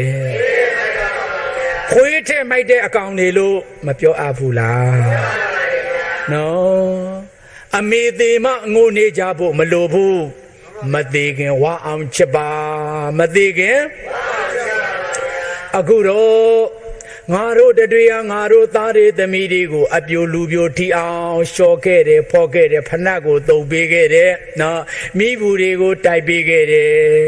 အခုငါတို့တွေ့လူအိုယုံကြီးပေါ်မှာနန်းစောနေတာဘယ်သားတယောက်ဘယ်သမီးတယောက်မှပေါ်ပေါက်လာပြီးတော့ပြုစုယူရာဆောက်ရှောက်ကျင်နာမှုကိုမရခဲ့ဘူးအော်ရင်မနာရတော့လည်းပဲကျင်နာရတဲ့တရားတွေကင်းကွာရသူမို့အမေရင်ထဲမှာအတန်ဒိတ်နဲ့ကျိန်ကိုပါတယ်အတန်ဒိတ်နဲ့ပတ်ဝန်းကျင်ကြားရင်သားစိုးသမီးမိုက်လို့သူ့သားသမီးကိုပတ်ဝန်းကျင်ကအထင်သေးတာမခံနိုင်ဘူးဒါကြောင့်မို့ငိုခြင်းရဲ့သားနဲ့အတန်ဒိတ်နဲ့ကျိန်ကိုသူအတန်ဒိတ်နဲ့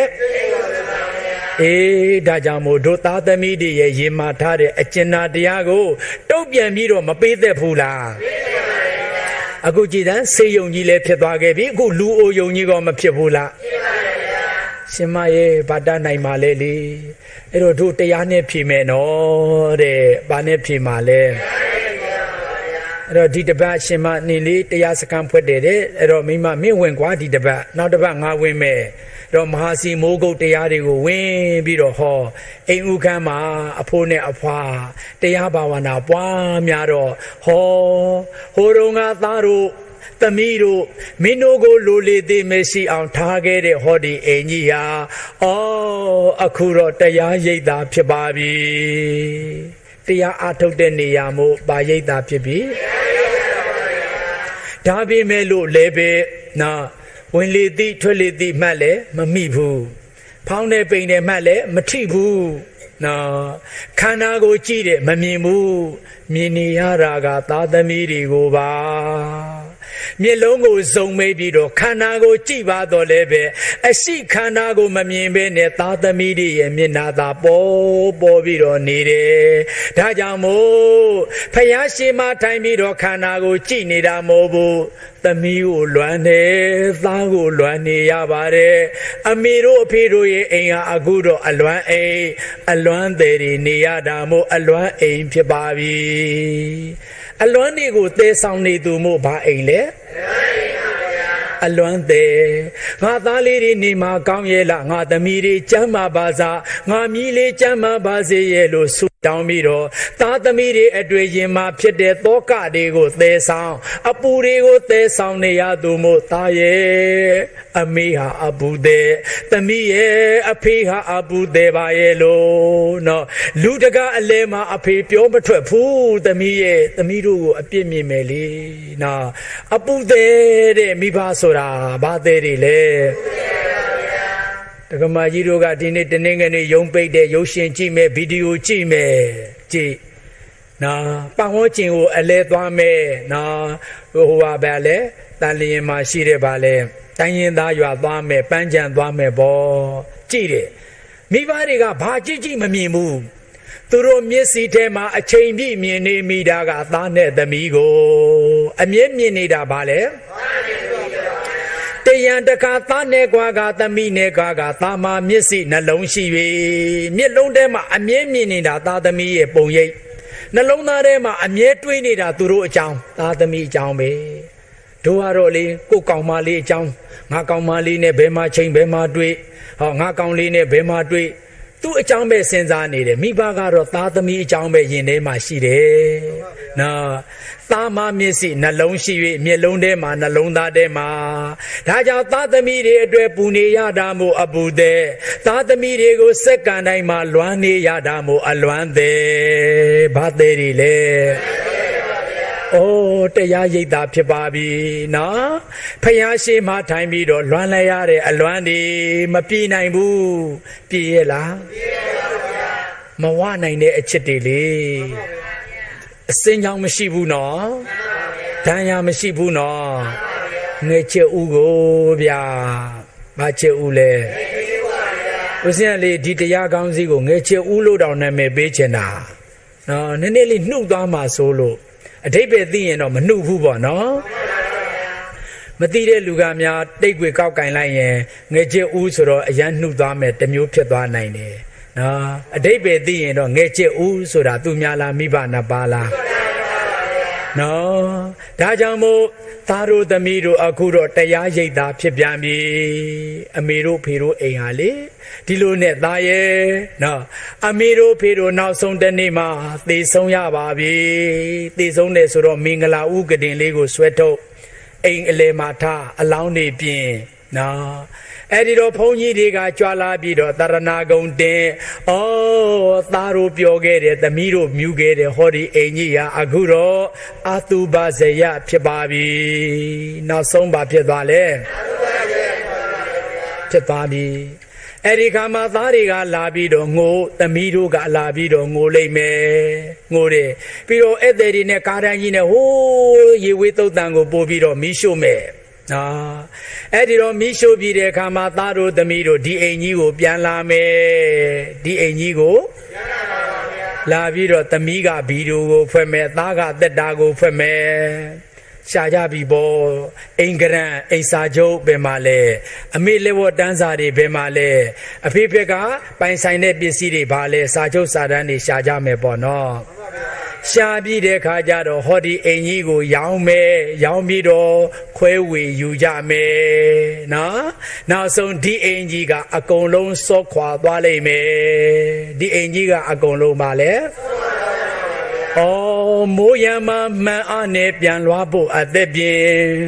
မိမိအိမ်ရှောင်းခွာပြေးဝေးရတော့နေသမီးသားတို့အပေါ်တွင်ပြစ်မတင်ချစ်ခင်မြေမိမိမြတ်တာရွှေလာမင်းကတမလွန်ဘဝကအဖေမျက်ရည်မကြဘူးသားအဖေမျက်ရည်မကြဘူးအဖေချွေးဆက်တွေနဲ့တသက်စာယူသွားကြတဲ့မင်းတို့ငါသားငါသမီးငါမြည်တွေကောင်းစားနေမယ်ဆိုရင်တမလွန်ဘဝကမျက်ရည်မကြတဲ့ပြင်အဖေပြုံးပြောပါတယ်သားလို့နာတမလွန်ဘဝကပြုံးပြသူပါဝမ်းနေတာလားပြုံးပြနိုင်တာလားအခြားလားမိဘမြတ်တာလားကြီးကျယ်မှမရှိဘူးနော်ကြီးကျယ်မှမရှိဘူးအခုအဆက်ဆက်ပြောင်းလဲသွားတယ်နောက်ဆုံးအာတုပါဇယနောက်ဆုံးသူများလက်ထဲကိုပြောင်းသွားတယ်အဖေအိမ်မင်းတို့ပြောတဲ့အမေအိမ်ဆိုတဲ့အဖေချွေးစက်နဲ့ဆောက်ထားတဲ့အိမ်ဟာမင်းတို့အမေရဲ့နိုးဖို့ရှိတယ်လို့ငါအဖေရဲ့ချွေးဖို့ဆိုတာရှိပါတယ်မရှိဘူးလားဒါကြောင့်မို့ပြန်ပြောကြည့်ပါမပူမပင်စားနေတဲ့ဖခင်ကြတဲ့ချွေးစက်တွေမိကောင်းဖခင်ကျေးဇူးရှင်သိမြင်စေဖို့လေမိကောင်းဖခင်ကျေးဇူးရှင်သိမြင်စေဖို့လေဟာနောက်ဆုံးဒီအိမ်ကြီးပေါ်မှာအလောင်းပြင်ပြီးမှလာပြီးတော့ငိုလိုက်ကြတာသားကငိုသမီးကငိုမြည်တာငိုနော်မြည်ရီမိုးတွေရွာမှာပေါ့မရွာဘူးလားဒါကြောင့်မို့သူတော်ကောင်းတို့ပြောကြည့်ပါဦးဝအောင်ကျွေးလာအောင်စင်မွေးဖူးကျွေးဖူးကျေးဇူးရှင်မသေးခင်ပြောအောင်ထားကျေးဇူးတည်တဲ့သမီးသားနော်အဲ့တော့မသေးခင်မှာဝါအောင်ချက်နော်အခုနေတက္ကမကြီးမသေးသေးဘူးတက္ကကြီးမသေးသေးရင်တို့သားသမီးတွေကလေမိမိသမီးကိုဘယ်လောက်ချက်လဲဟင်းလို့မေးကြည့်ရင်ငွေတွေကိုဆွဲထည့်ပြီးတော့ဘဲတပြန်ညတပြန်အချက်တွေမပေးမှလားပေးမှလားဩနော်အမေမရှိတော့လေမအမေအချစ်တွေအဖေရဲ့မေတ္တာတရားတွေကိုလိုချင်တယ်ရနိုင်အောင်မလားမရနိုင်တော့ဘူးတဘဝမှာမရဆိုတာနှစ်ခါသုံးခါလေးခါ10ယောက်ယူလဲရတယ်နော်အမေဆိုတာအဖေဆိုတာဘယ်နှခါလဲတစ်ခါသာရနိုင်တာဘာလို့လဲမိဘ ဒါဖြင့်မယားနဲ့မိဘဘယ်ဟာကတန်ဖိုးကြီးလင်နဲ့မိဘဘယ်ဟာတန်ဖိုးကြီးနော်ကဲပရိသတ်ကြီးပြောကြည့်ပါမေးချင်တာလဲမေး၍မယားပေးချင်တာလဲပေး၍မယားကျွေးချင်တာလဲကျွေး၍မယားရနိုင်သူများတတိထားဖို့ရှိထားအမေမြတ်နိုးစေဖို့ရှိထားအဖေမြတ်နိုးစေဖို့မသေးခင်ဝါအောင်ချဲတေမငိုမနေနဲ့နော်အခုဥစဉ်မှာငယ်ငယ်ကတည်းကအမေမရှိဘူးအဖေလည်းမရှိဘူးတကောင်ကျွဲ့နဲ့နော်ဘဝမှာဘလောက်ဒုက္ခရောက်လဲနော်ဒီလောကအမြေကဘာအမေဟာအရေးကောင်းအမေဟာဘာကောင်းလဲအမေတို့ဖေတို့မိဘရိတ်ဟာတကယ်အေးမြတယ်တဲ့အမေရဲ့သားရဲ့ဘဝမှာအဲ့ဒီအရေးမရှိတော့အရေးမဲ့တဲ့ຫນွေမိဘမရှိရင်အရေးမဲ့တဲ့အေးမြမလားပူလောင်မလားဦးစင်အေယာကိုတကန်းထဲမှာနေတယ်အမေကိုတတိယရင်ရင်ထဲမှာမိခဲလို့ပူတယ်နော်အရေးမဲ့တဲ့ຫນွေဦးစင်လေညနေတစ်ခုမှစိတ်ထဲတော်တော်မကောင်းဘူးအဲ့နဲ့ကြပြရေးတယ်နော်အရေးမဲ့တဲ့အပင်ကြီးငါမနေခြင်းဘူးနော်မိဘမရှိရင်အရေးရှိသေးလားမရှိပါဘူးဗျာဒီလိုအေးမြတဲ့အရေးနောက်တစ်ခုရနိုင်လားမရနိုင်ပါဘူးဗျာဒါကြောင့်အရေးမဲ့တဲ့အပင်ကြီးငါမနေခြင်းဘူးနော်တခါကြာရင်ဘယ်လိုတွေးမိလဲငါလေဒီဘဝဆိုမြန်သိရင်ကောင်းမယ်အမေမြန်ရဖို့ပဲလိုချင်တဲ့အမေကိုဘာကိုလိုချင်တာလဲအရန်လိုချင်ခဲ့တာနော်ရနိုင်ပါမလားရနိုင်ပါဘူးဗျာဒါကြောင့်မို့ဥစဉ်ပြောချင်တာကဥစဉ်တို့ညီကိုမောင်နှမမိသားစုတွေရတုံးမှာချက်ပါရတုံးမှာယူနော်အဖေမြတ်တာအမေမြတ်တာအရေးတွေကိုရတုံးမှာယူပါဥစဉ်တို့လိုအရေးမဲ့တဲ့ຫນွေနော်ဒီလိုခန္ဓာရာဘဝတွေကိုပူလောင်တဲ့ဘဝတွေကိုရောက်ကာမှဒီအရေးတွေကိုလိုချင်ရင်ရအောင်မလားရပါဘူးဗျာနောက်ပြီးတော့ဟိုးမိဘမဲ့ကလေးတွေကိုဥစဉ်ပတ်စံသွားလူတယ်ပြန်လာစိတ်ထဲမှာခံစားရတာဒီကလေးတွေကငါဘဝနဲ့တထပ်သေးနော်အဲ့ဒါနဲ့ကားကောင်းတွေကဘောပင်လေးဆွဲပြီးတော့နော်ငါတို့ဘဝတွေဟာရင်ခွင်မဲ့ငှက်နားစရာမရှိဘူးလေရင်ခွင်မဲ့ငှက်မိဘငှက်မဲ့တွေကဘာပါလဲနော်ဟိုပနာအကြောင်းကုန်းဆိုတဲ့ဆရာတော်လည်းကလေးတွေကိုမွေးတယ်တဲ့ဦးဇင်းတို့သွားလူခိုင်းသေးတယ်နော်အဲ့တော့ရင်ခွင်မဲ့ငှက်နားခိုခွက်ခက်တလေးပြည့်ပေးသနာပါနော်မေတ္တာငတ်နေတယ်မိဘမရှိတဲ့ကလေးတွေကဘာငတ်နေလဲတခါကြီးတို့မှလည်းတနေ့တစ်ချိန်မှာအမေမရှိအဖေမရှိတဲ့ဘဝတွေကိုရောက်လာမှာမသိချဘူးလားဒါကြောင့်အခုရေရတုံးမှချက်နော်ဦးဇင်းတို့လိုအမေအဖေမရှိတဲ့ဘဝကြတော့မှအမေကိုလိုချင်တယ်ဆိုလို့ရှိရင်မရနိုင်အောင်မလားနော်အမေဆုံးမြည်တဲ့တယ်လီဖုန်းတန်လာတော့စာသင်ကိုကြပြကြရပါလို့အလောင်းစင်မိခင်မျက်စီတို့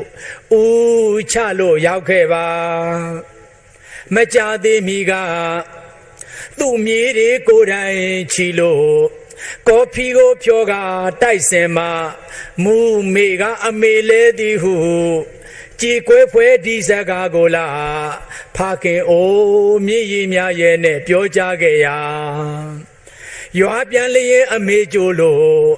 စာလိုရာအမေကျွေးပါတဲ့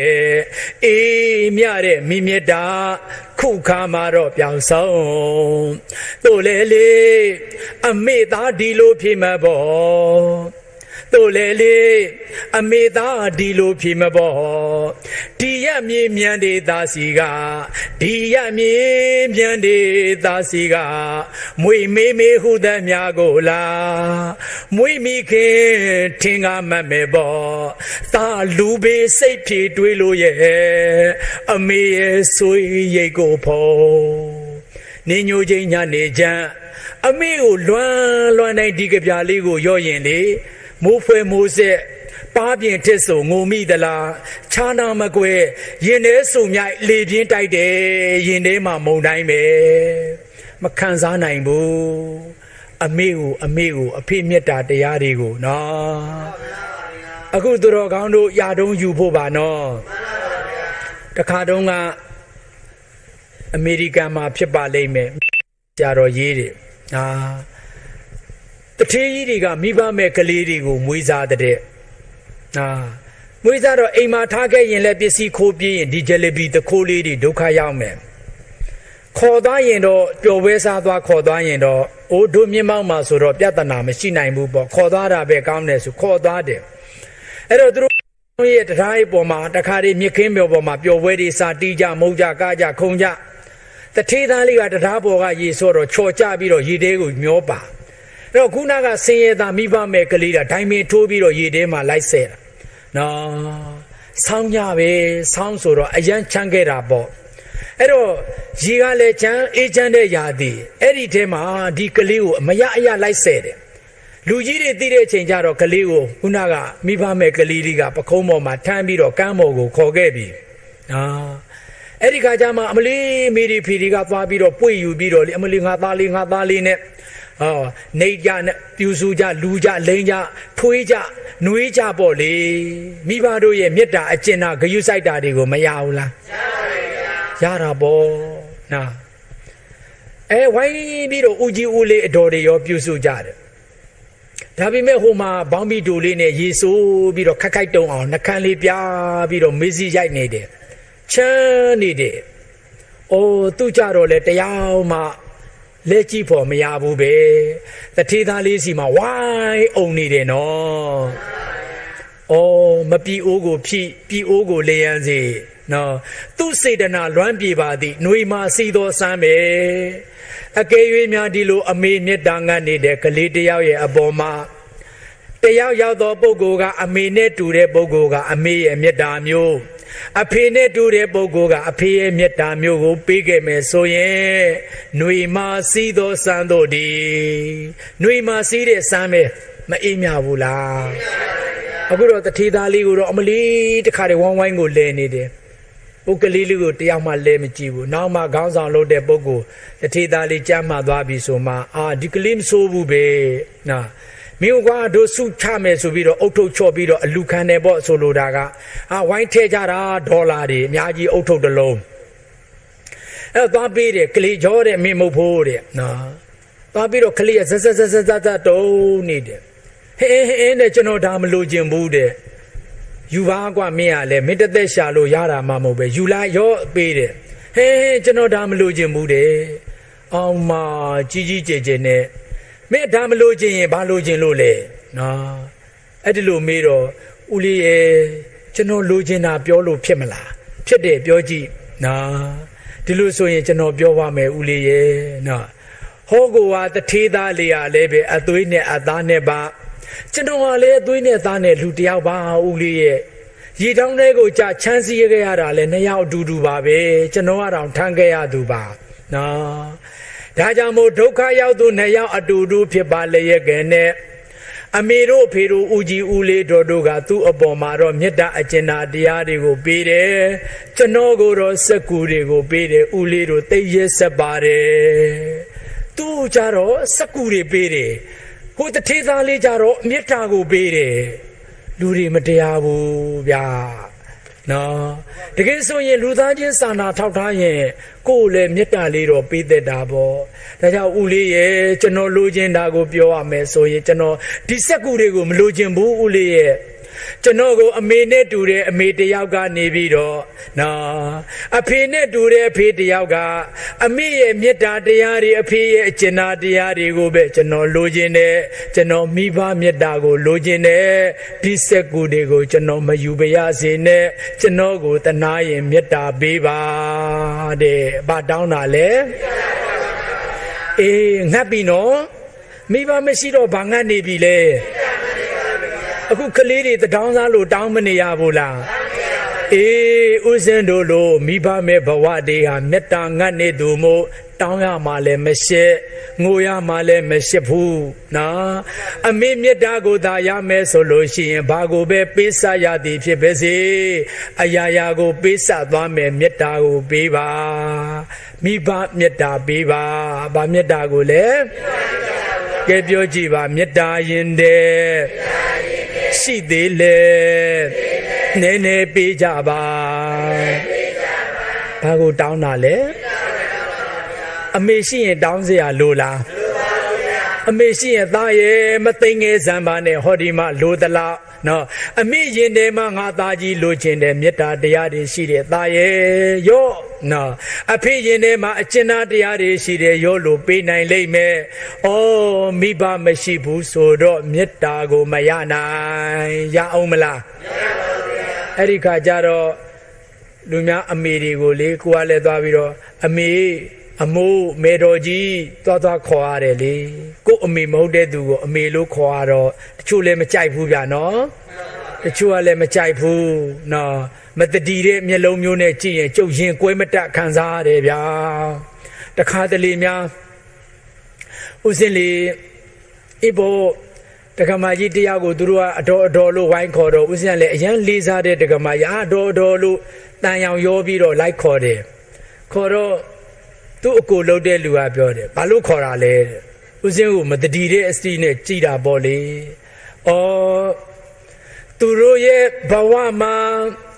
အမာရော့ဆိုတာမရှိခဲ့ဘူးဆိုရင်ငါတို့ရဲ့ဒဏ်ရာတွေကိုစာနာတတ်မှာမဟုတ်ပါဘူး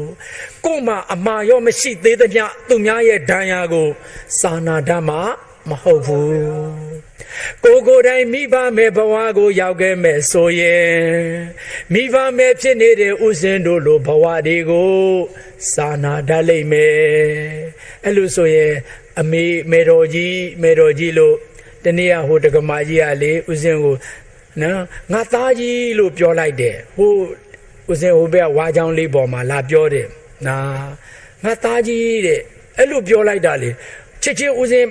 ဘာလဲဟိုကတင်အောက်ကိုကြည့်တယ်ဘာကျွေးရမလဲနော်ဟိုဘာလဲ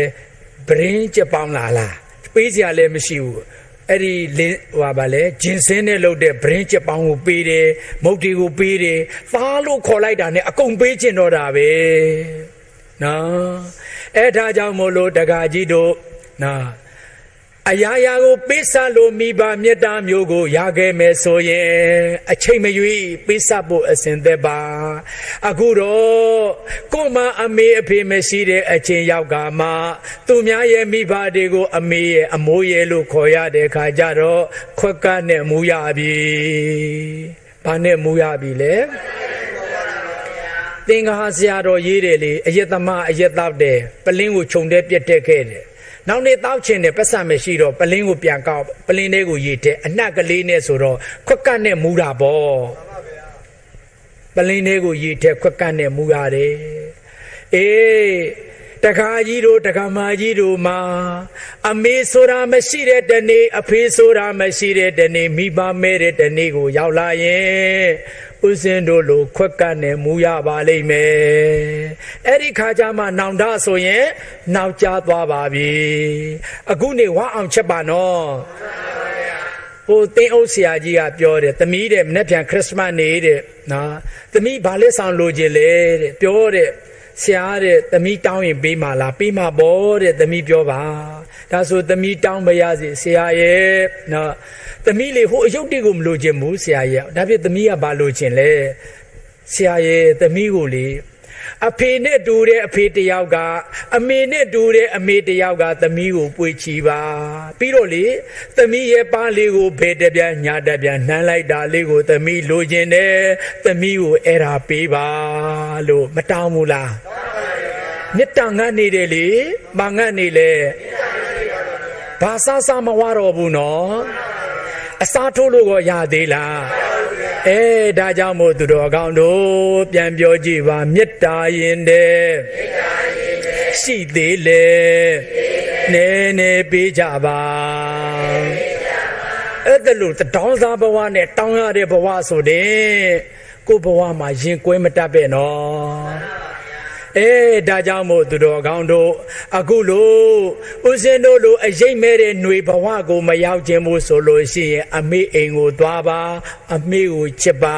အဖေစီကိုသွားပါအဖေကိုမြတ်နိုးပါလို့မပြောတတ်ဘူးလားကဲပြန်ပြောကြည့်ပါမေးချင်တာလဲမေး၍မရပေးချင်တာလဲပေး၍မရကျွေးချင်တာလဲကျွေး၍မရဦးစင်မလောမြိုင်တထုံတရားသွားဟောရင်လေပြန်ရင်လေနော်ပစံတွေက30နာတညကို10သိန်း10သိန်း30နာမုတ်ပုံကြီးတွေကားနဲ့အပြည့်တိုက်လာခဲ့တယ်ကြောင်းကြရဲ့ဗီဒီယိုကြီးမှာထဲမုတ်ပုံကြီးကိုကြည်စီးကြလာတဲ့မြည်ကြီးတွေအမေရှိရင်ကွာဒီမုတ်ပုံတွေကိုကျွေးလိုက်ချင်တာပေါ့ကျွေးလို့ရသေးလားမရပါဘူးဗျာကျွေးချင်တာလဲကျွေးလို့မရတော့ဘူးအမေ